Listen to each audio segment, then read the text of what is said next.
Helen used to love the way light streamed through her kitchen window.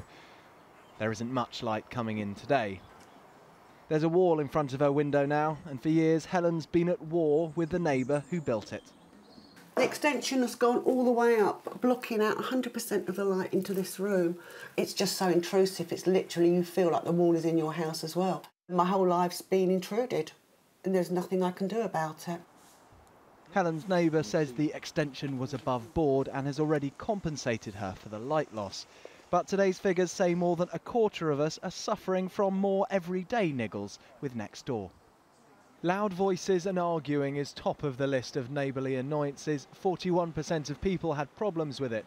29% were disturbed by music and TVs being turned up too loud, and slamming doors drove 27% of people up the wall. When people have a neighbour complaint, the first thing that we always recommend is that they speak to their neighbour.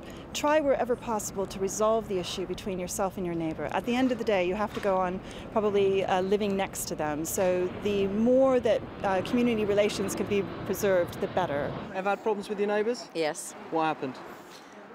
One neighbour was letting her child run up and down the flat above me for 9 hours at a time.